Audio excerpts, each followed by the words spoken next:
podcast. I am Sir Matt, the Bud Knight.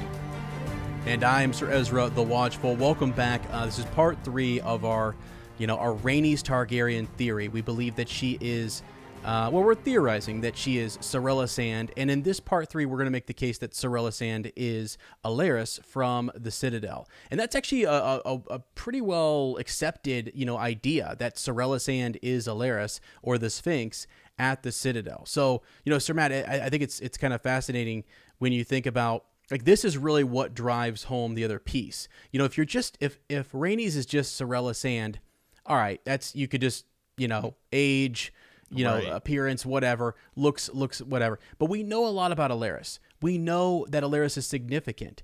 And so let's talk about that a little bit, if we can. Yeah, exactly. Okay, so first, so who is Alleras, right? We've talked about who is Rhaenys, who is Sarella Sand. So Alleras is a man, right?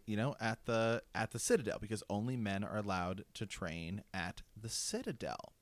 And Alleras is, as you said, right, the Sphinx, and that's its own thing. So this is going to be kind of a longer episode, maybe more a little free flowing.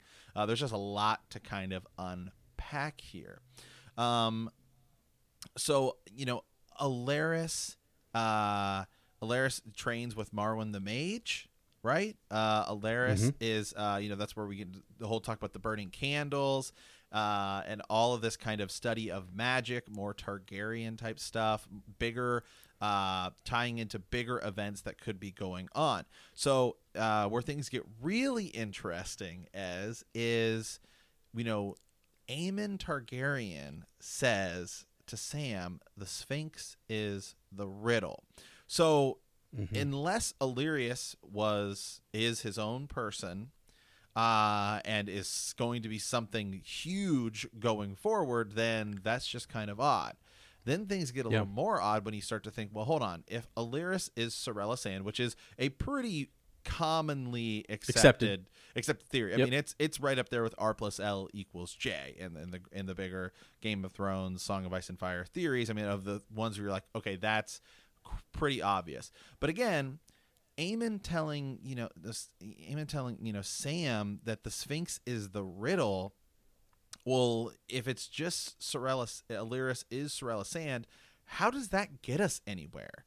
It's just kind of like, okay, like it's just some bastard daughter of Oberyn Martell, and how is that going to tie into something bigger? Well, if Sarella Sand is also Rhaenys Targaryen, now we're really talking about some real next level, big, important stuff.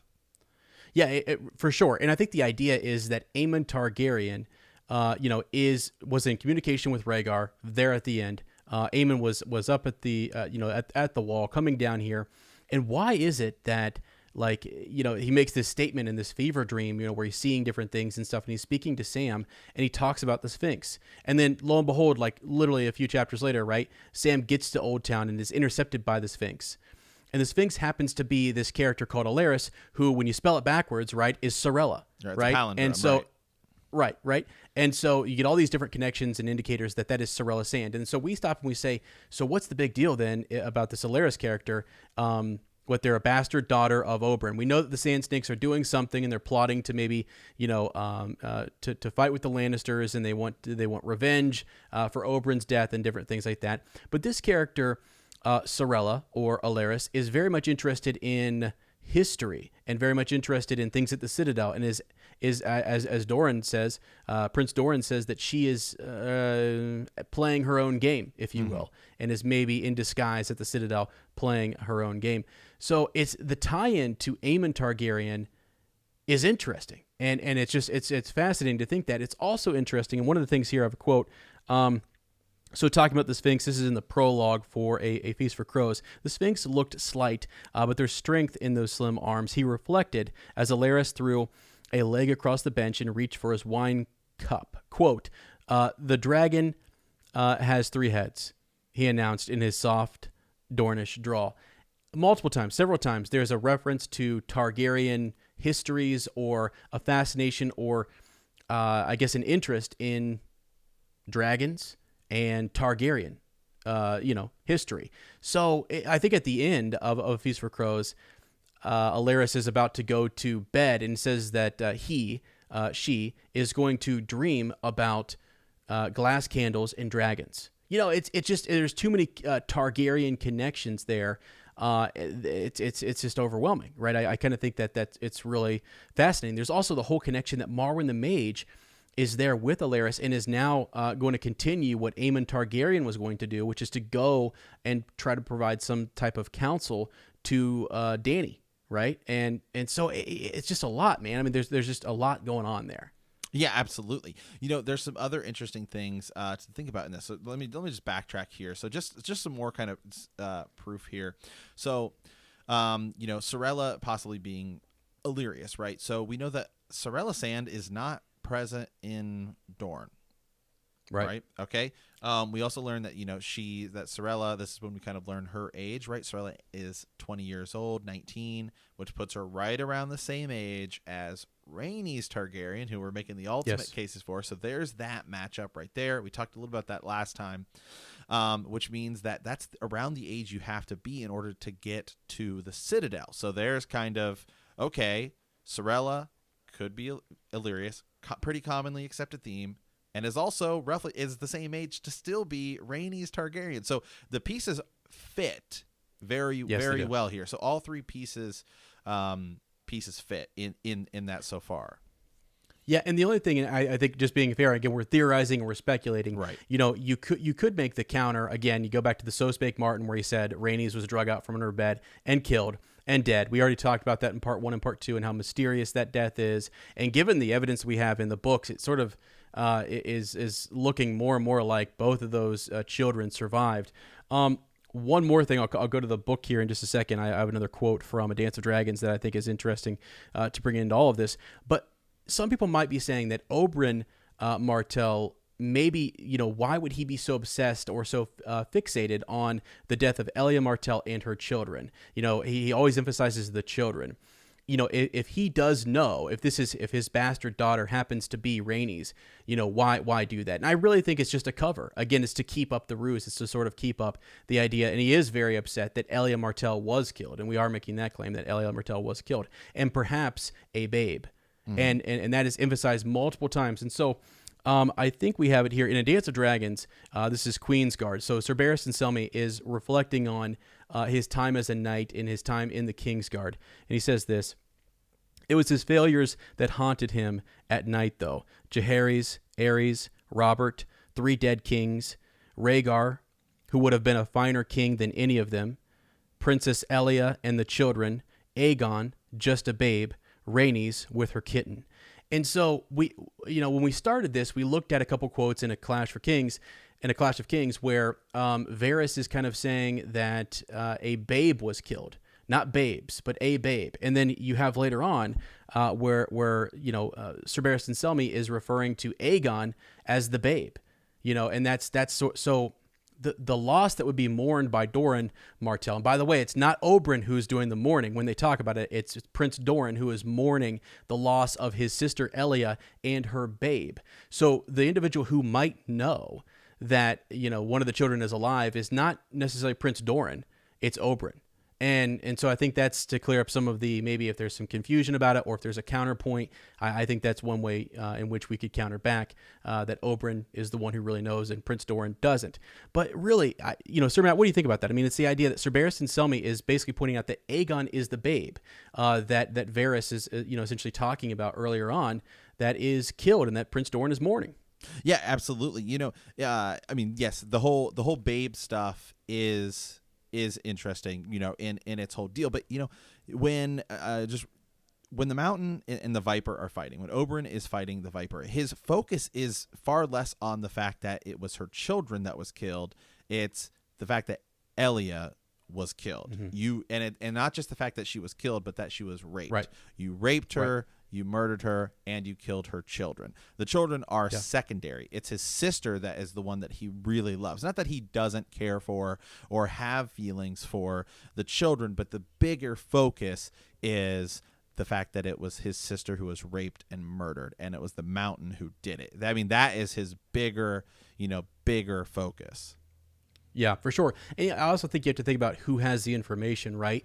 So if Elia Martell was the mastermind behind saving her children, maybe not everyone knew where each child went. Perhaps Varys was involved with the babe, and that is Aegon, and that her brother or someone else was involved, with getting Rhaenys Targaryen out, becoming Sarella Sand, who is later Alleras. Right, exactly. And, another piece to tie into kind of another big theory that I think could play a part here is, as you brought up earlier, Lemongate, right? Like, the idea of the door with the lemon tree, and that it's possible that maybe Dany was actually in Dorne earlier would tie in. If that, the fact that that's in the books and it's brought up, if that comes out in Winds of Winter or, the final book and has any sort of truth to it, that just really brings in, there is a lot more stuff going on with Dorne than you really think in the books. And again, we've talked about this. The show did not spend a lot of time in the Dorne arc. They really cut it short. They really cut it out, and it's not nearly as prevalent in the show. So that's something else you got to take into consideration. That's as we've been doing a lot of this stuff on YouTube. What can we look at that happens in the show? Can we pull any of the pieces out of that, tie it into the books, and say, hey, does any of this kind of fit? Does it kind of work? And you look at that Dorne stuff. So it's not like you can even really justify almost anything that happens in the show with Dorne and say this is going to go any way that it's going to go in the books.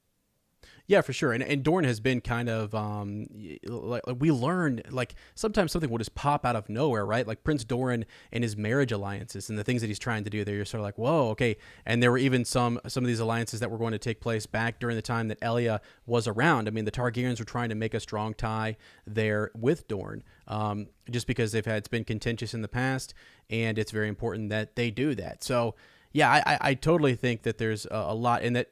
The idea that Dany maybe was sheltered in Dorne, totally. Then you could make the connection that Aegon and Rhaenys might have also been sheltered there as well for a time and then moved around. So, but yeah, the big idea here though is that Alleras, the Sphinx, is the riddle and not the riddler. That you need to look at that character as being it's more than just the riddle that it's a palindrome and that we spell it backwards and there's Sarella. It's more than that. Then look at Sarella and tie Sarella back to her birth year, 280 AC. Try to get some information on her mother.